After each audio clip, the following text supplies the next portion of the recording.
మూంగ్ దాల్ హల్వా చేసుకుందాము. మూంగ్ దాల్ అంటే పెసరపప్పు అండి. పెసరపప్పుతో హల్వా చాలా బాగుంటుంది. చిన్న బౌల్ అండి, చిన్న కప్తో ముప్పావు నానబెట్టుకుందాము. బాగా నానాలండి. ఒక హాఫ్ అన్ అవర్ నానితే చాలు.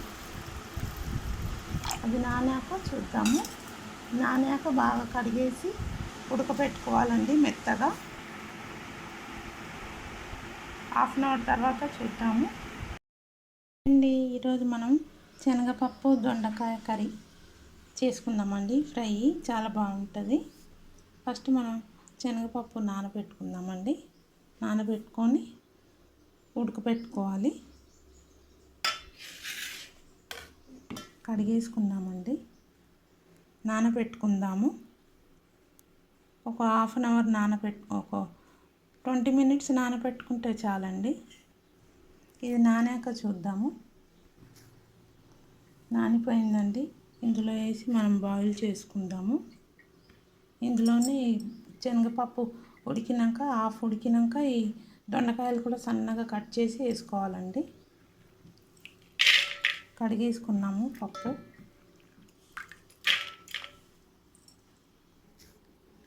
పప్పు వేసుకున్నాం కదండి. వాటర్ వేసుకుందాము. కొద్దిగా పసుపు వేసుకుందామండి. హాఫ్ బాయిల్ చేసుకోవాలండి. ఇది ఎక్కువ ఉడకపెట్టొద్దు. ఉడకపెట్టుకుందాము. స్టవ్ ఆన్ చేసుకుందామండి.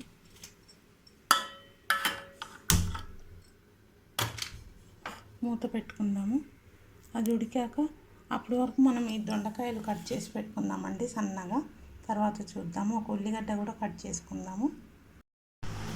దొండకాయ కట్ చేసుకున్నామండి సన్నగా. కొద్దిగా పసుపు వేసుకున్నాము. రుచికి సరిపడా సాల్ట్ కూడా వేసుకుందాము. ఒక స్పూన్ వేసాను. అల్లం వెల్లి పేస్ట్ వేసుకుందాము. ఒక స్పూన్ అండి. ఉడకబెట్టాలండి ఇది. ఒక ఉల్లిగడ్డ కట్ చేసి వేసుకుందాము. ఒక స్పూన్ కారం అండి. వాటర్ వేసుకొని బాయిల్ చేసుకుందాము. ఉడకబెట్టుకుందామండి. స్టవ్ మీద స్టవ్ ఆన్ చేసుకుందాము.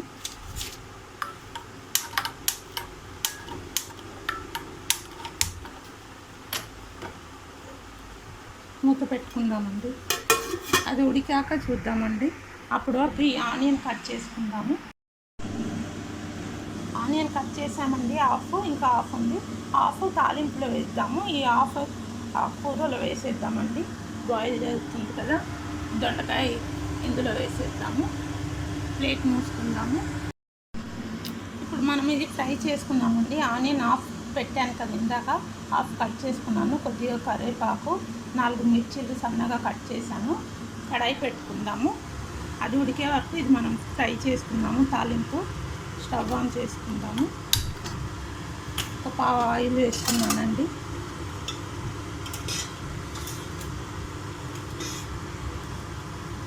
ఒక పావు ఆయిల్ అండి.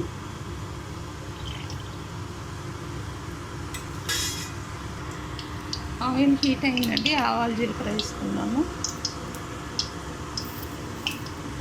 ఆవాలు, జీలకర్ర అవి చిట్పట్టలు ఆడాక ఈ ఉల్లిగడ్డ, పచ్చిమిర్చి అన్నీ వేసుకుందామండి. పచ్చిమిర్చి, కరివేపాకు వేసుకుంటున్నాము. ఇప్పుడు మనం ఆనియన్స్ కూడా వేసుకుందాము.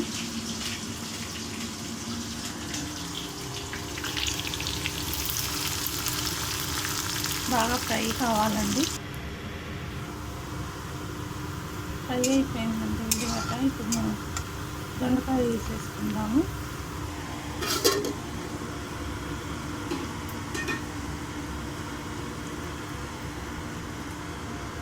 ముందుగా ఇది వేసేసాము. ఉడికిపోయింది.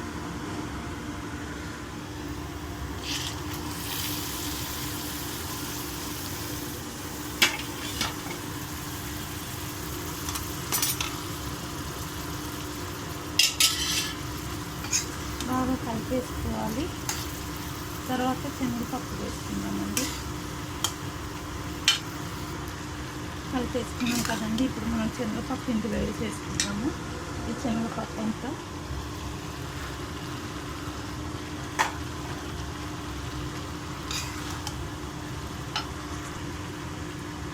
బాగా కలిపేసుకోవాలండి. మూత పెట్టుకున్నాము. చూద్దామండి. ఇది అయిపోయిందండి. దొండకాయ శనగపప్పు కూర చూసారు కదా, ఇలా చుట్టుముట్టు ఆయిల్ వచ్చేసిందంటే అయిపోయినట్టే. బాగా ఫ్రై అయిపోయింది.